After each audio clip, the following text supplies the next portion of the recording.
చేస్తున్నానంటే మష్రూమ్ పకోడీ. దీనికి ముందుగా మష్రూమ్స్ కడిగి పెట్టుకున్నానండి, ముక్కలుగా తరుక్కుని కొద్దిగా సాల్ట్ వేసుకొని నానబెట్టాను కొద్దిసేపు ఇవి.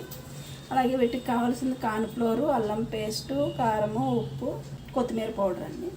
ముందుగా ఒక బౌల్ తీసుకున్నాం. ఈ మష్రూమ్స్ అన్నీ నీళ్ళు లేకుండా ఇందులో వేసుకుని అలాగే దీనికి కావాల్సినంత సాల్ట్ వేసుకోవాలి. అలాగే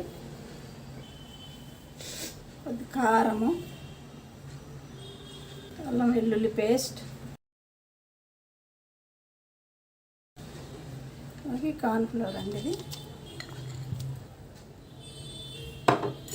ఇది కలుపుకొని చూసుకుని వేద్దాము.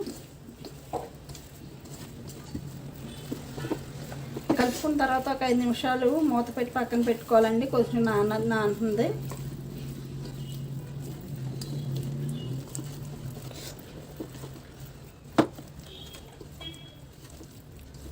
డీప్ ఫ్రిడ్జ్లో పెడదాము ఒక 10 నిమిషాలు.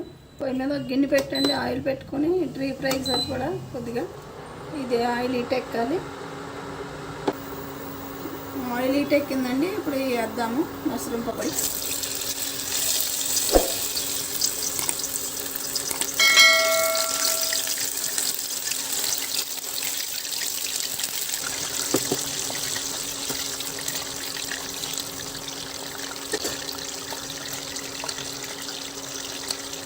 హెల్దీ ఫుడ్ అండి, ఇది చాలా బాగుంటుంది.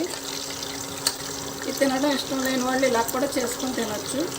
ఇలా పకోడీ కింద వేసుకుంటే ఇష్టంగా తింటారు. ఎగడానికి కొంచెం టైం పడుతుందండి, మష్రూమ్ కదా లోపల ఉడకాలి కదా. మష్రూమ్ పకోడీ ఎగిపోయిందండి, తీసేద్దాము.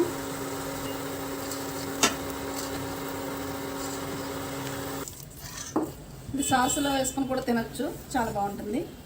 ఈ వీడియో కనుక మీకు నచ్చినట్టయితే లైక్ చేయండి, షేర్ చేయండి. మరిన్ని లేటెస్ట్ అప్డేట్స్ కోసం మా ఛానల్ని సబ్స్క్రైబ్ చేయండి.